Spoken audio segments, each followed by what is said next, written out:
Ce sera possible à partir de la semaine prochaine sur les routes françaises, conduire sans les mains. Bon, il faut la voiture qui le permette, évidemment. Oui. Un nouveau pas vers une voiture autonome. Oui, alors on n'est pas encore à l'étape où on pourra piquer un roupillon ou faire une partie de jeu vidéo sur la route des vacances ou sur le retour des vacances, mais petit à petit, c'est vrai qu'on avance vers cette voiture autonome, ou en tout cas semi-autonome.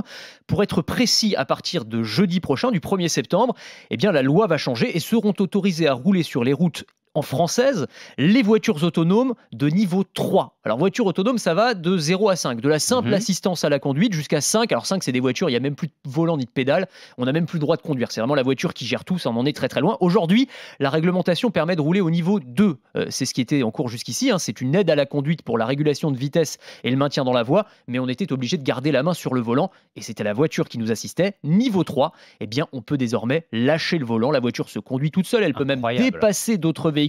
Alors attention, il faut rester vigilant, il faut pouvoir reprendre la main à tout moment, pas question de bouquiner au volant par exemple, pas dans n'importe quelle condition non plus, il faut des voies de circulation sans piétons ni cyclistes, vitesse maximum 60 km/h. En fait, ça va être surtout utile dans les embouteillages, sur autoroute par exemple, et puis évidemment, il faut avoir une voiture homologuée. Pour l'instant, il y en a très très peu. Donc c'est une nouvelle étape. C'est vrai que ça prend un petit peu de temps, ces histoires de voitures autonomes. Ça fait longtemps que je vous en parle.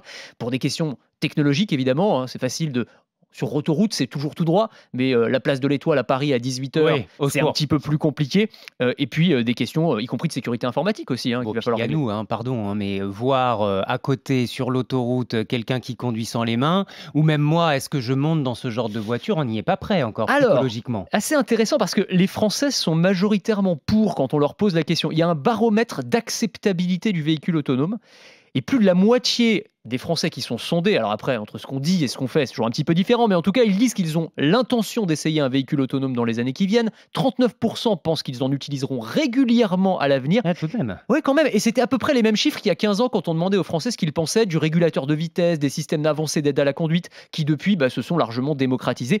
Et c'est vrai que tous ceux qui ont eu la chance de déjà monter dans une voiture autonome, c'est mon cas, eh bien, en fait, se rendre Alors? compte que, franchement, au bout de quelques minutes, on oublie. En Ah fait, on ouais? oublie. Mais vraiment, on se laisse porter, on oublie qu'on est dans un véhicule qui se conduit tout seul. Mais dites-moi, le code de la route, il va falloir repenser tout ça, les responsabilités en cas d'accident. Ah, mais bien C'est sûr. la voiture, c'est le conducteur, c'est Alors, vous savez que le code de la route, justement, a évolué. Depuis l'an dernier, les voitures autonomes sont dans le code de la route. Et jusqu'ici, vous avez cette règle absolue quand vous appreniez à conduire, c'était il faut toujours rester maître de son véhicule. Et bien, concrètement, maintenant, en cas d'accident, si le système de conduite autonome de la voiture est activé, le conducteur, si on peut encore l'appeler comme ça, ne pourra plus être tenu ah responsable bon? à partir du moment où il a bien respecté les conditions d'utilisation du logiciel. Et là, c'est le constructeur ou le concepteur du logiciel qui pourra être tenu responsable. Ça, c'est une nouvelle donne à prendre en compte, y compris pour les assureurs et aussi dans l'apprentissage. Hein, quand on va passer le code et ensuite apprendre à conduire, il faudra apprendre à conduire avec ou sans les mains.